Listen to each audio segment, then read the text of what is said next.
احمدہ وصلی علی رسولہ الکریم اما بعد فاعوذ باللہ من الشیطان الرجیم بسم اللہ الرحمن الرحیم سورۃ الشعراء۔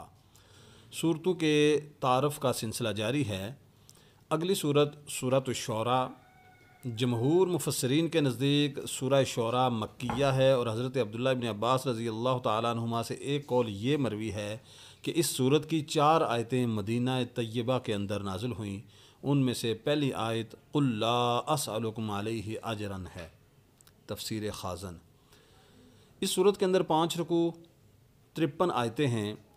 شعراء کا معنی ہے مشورہ، اور یہ لفظ اس صورت کی آیت نمبر 38 میں موجود ہے، جس میں مسلمانوں کا یہ وصف بیان کیا گیا کہ ان کا کام ان کے باہمی مشورے سے ہوتا ہے۔ اس مناسبت سے اس صورت کا نام سورہ شعراء رکھا گیا۔ اس صورت کا مرکزی مضمون اللہ رب العالمین کی وحدانیت پر ایمان لانے، رسول کریم صلی اللہ علیہ وسلم کی رسالت درست ہونے، لوگوں کو مرنے کے بعد دوبارہ زندہ کیے جانے اور اعمال کی جزا و سزا ملنے کی تصدیق کرنے،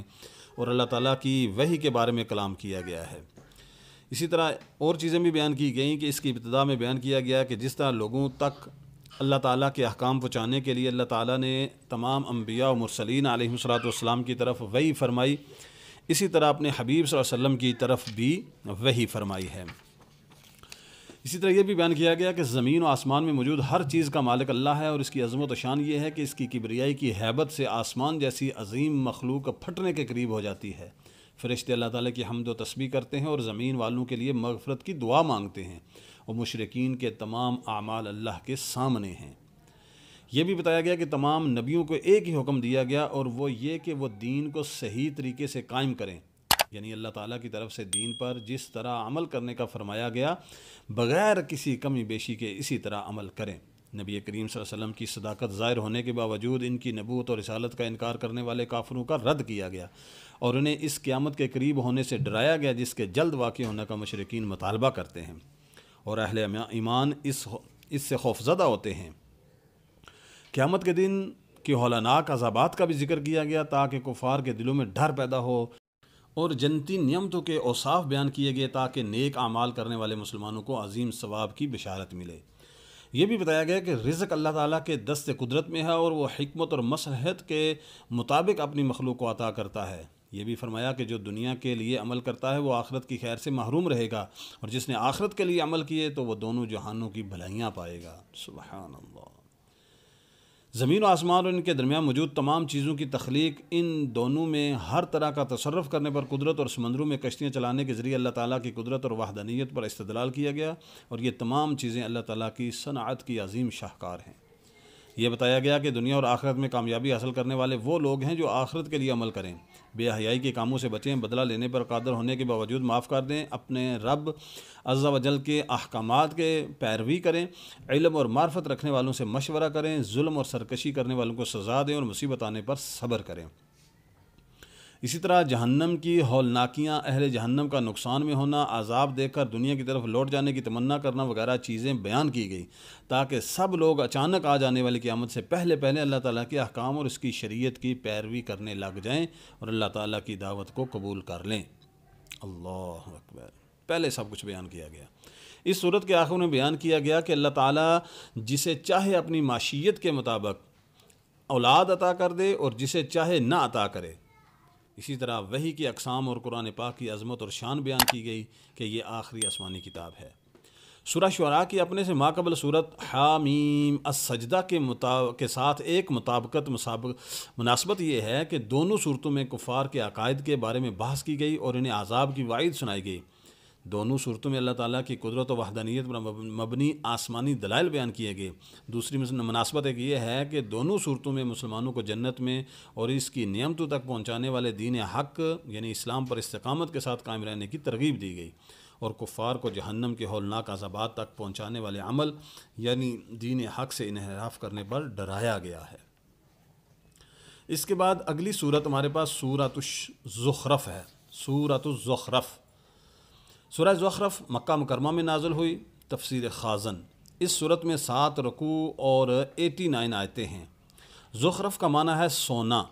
نیز کسی چیز کے حسن کا کمال بھی زخرف کہلاتا ہے۔ اس صورت کی آیت نمبر 35 میں کلمہ وزخرفا مذکور ہے، اس کی مناسبت سے اس صورت کا نام سورہ زخرف رکھا گیا۔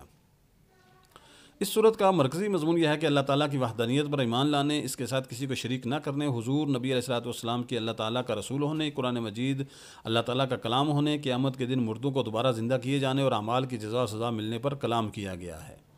مزید یہ بیان کیا گیا کہ قرآن مجید عربی زبان میں اللہ تعالیٰ کا کلام ہے، اور اسے عربی زبان میں نازل کرنے کی حکمت یہ ہے کہ اولین مخاطب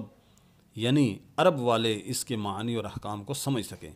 انبیاء کرام علیہ الصلوۃ والسلام کا مذاق اڑانے والی سابقہ امتوں کا انجام بیان کر کے اللہ تعالیٰ نے اپنے حبیب کریم صلی اللہ علیہ وآلہ وسلم کو کفار کی طرف سے پہنچنے والی اذیتوں پر تسلی دی، اور کفار مکہ کو ڈرایا کہ اگر ان کی یہ حرکتیں اپنی ان حرکتوں سے باز نہ آئے تو ان کا انجام بھی سابقہ لوگوں جیسا ہو سکتا ہے۔ اللہ تعالیٰ کی قدرت پر دلالت کرنے والی چیزیں بیان کی گئیں، اور یہ بتایا گیا کہ کفار کی جہالت اور بیوقوفی کا حال یہ ہے کہ وہ اللہ تعالیٰ کو اپنے خالق ماننے کے باوجود بتوں کی پوجا کرتے ہیں۔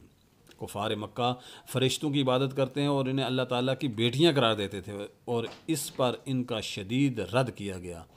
اور بیٹیوں کے معاملے میں ان کا اپنا حال بیان کیا گیا کہ جب ان میں سے کسی کو بیٹی پیدا ہونے کے بارے میں بتایا جاتا ہے تو دن بھر اس کا منہ کالا رہتا ہے اور غصے اور غم میں بھرا رہتا ہے، اور یہ بتایا گیا کہ فرشتوں کی عبادت کرنے کے معاملے میں ان کے پاس کوئی عقلی اور نقلی دلیل نہیں ہے، بلکہ یہ صرف اپنے باپ دادا کے نقش قدم پر چلتے ہوئے ایسا کر رہے ہیں۔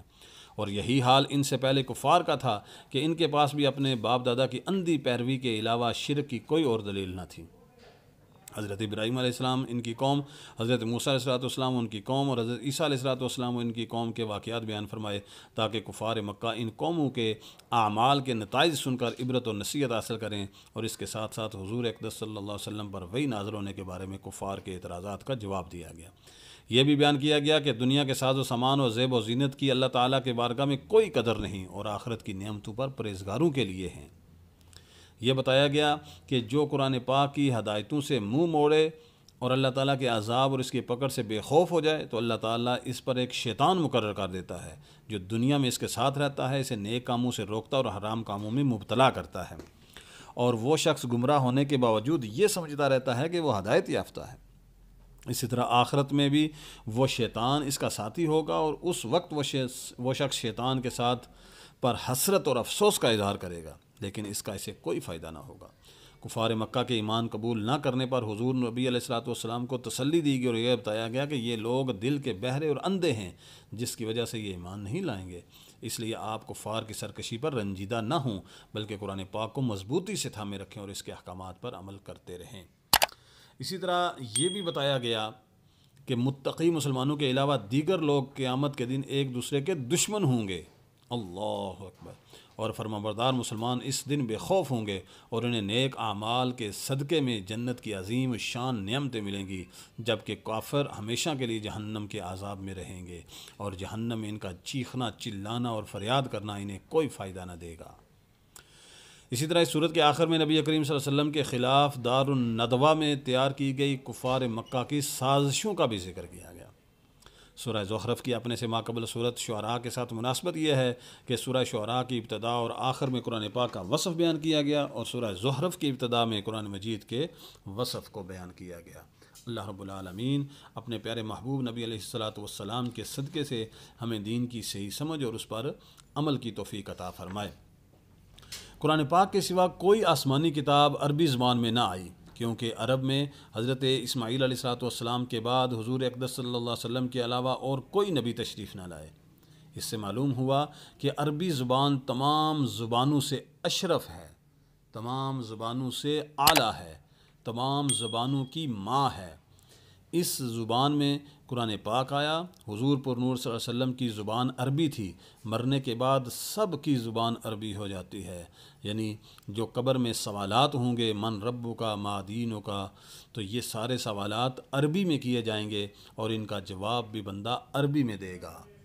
یہ اللہ کی قدرت اور اللہ کا یہ بہت بڑا فضل ہوگا کہ ہر مسلمان کو عربی زبان آ جائے گی، چاہے وہ عربی ہے یا چاہے کوئی اجمی ہے۔ لیکن اس کے ساتھ ساتھ باقی جو مذاہب کے لوگ ہیں، جو غیر مسلم ہیں، جو کفار ہیں، جو بھی ہیں، ان تمام کی زبان بھی عربی ہو جائے گی۔